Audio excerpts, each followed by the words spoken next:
सन्नाटे में डूबी रात थी। चारों ओर अंधेरा छाया हुआ था, जैसे काली चादर ओढ़कर धरती सो गई हो। ऐसे में एक पुरानी जर्जर हवेली के सामने मीना की कार रुकी। वो अपने पति अमित के साथ शहर में नई थी और नौकरी के सिलसिले में यहाँ आई थी। मीना ने गाड़ी से उतरते हुए हवेली को ध्यान से देखा। पुराने ईंटों से बनी ये इमारत काफ़ी विशाल थी, लेकिन समय के साथ इसकी भव्यता कहीं खो गई थी। झराखों पर लगी जालियां टूटी हुई थी और दीवारों पर बेल बूटे उग गए थे।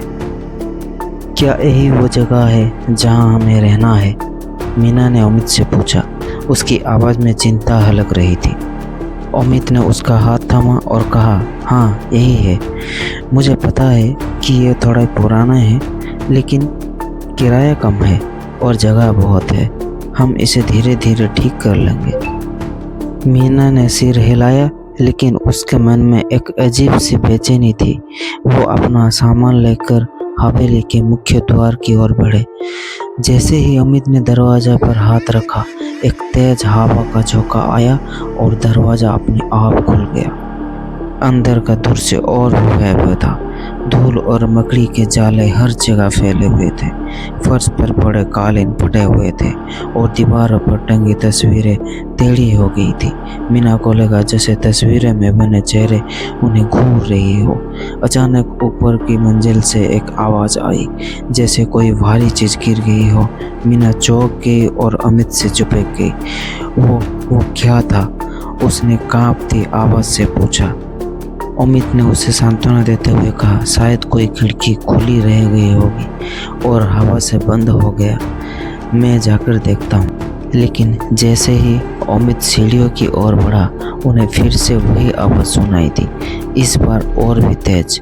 और फिर एक ठंडी हवा का झोंका आया, जिसमें एक धीमी रहस्यमय आवाज़ थी। उसने बोला, वापस चले जाओ। मीना और अमित दोनों सन्न रह गए। क्या वाकई उन्होंने वो आवाज़ सुनी थी या वो सिर्फ उनका डर का वहम था? अमित ने हिम्मत जुटाई और कहा, मीना तुम यहीं रहो, मैं ऊपर जाकर देखता हूँ। मीना ने उसका हाथ पकड़ लिया। नहीं अमित, मत जाओ, मुझे डर लग रहा है। अमित धीरे धीरे सीढ़ियाँ चढ़ने लगा। हर कदम के साथ लकड़ी की सीढ़ियाँ चरमराती थी।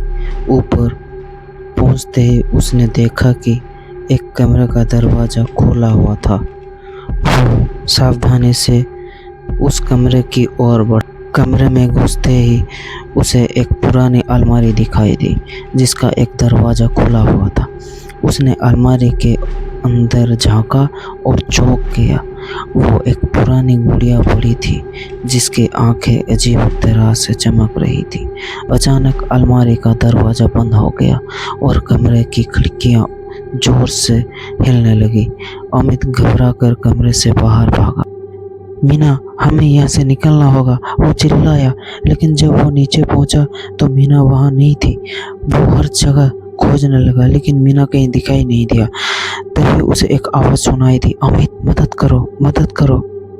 वो मीना की आवाज़ थी, लेकिन वो कहीं दूर से आ रही थी। अमित उस आवाज़ के पीछे वो एक गुप्त दरवाजा से होकर हवेली के तहखाने में पहुंच गया। तहखाने में अंधेरा था। अमित ने अपने फ़ोन की टॉर्च जलाई और चारों ओर देखा। वहाँ उसे मीना दिखाई दी, जो एक कोने में बैठी थी। वो उसकी ओर दौड़ा, लेकिन जैसे ही वो उसके पास पहुंचा, उसे एहसास हुआ कि कुछ गड़बड़ है।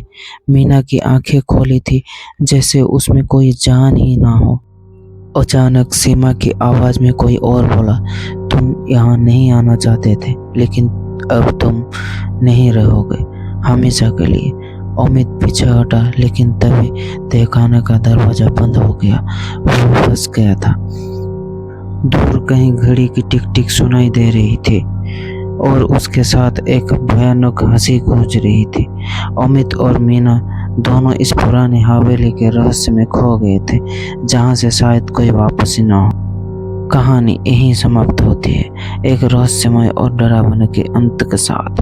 अमित और मीना की क्या नियति होगी, ये अनकहा रह जाता है, जो इस कहानी को और भी भयावह बना देता है।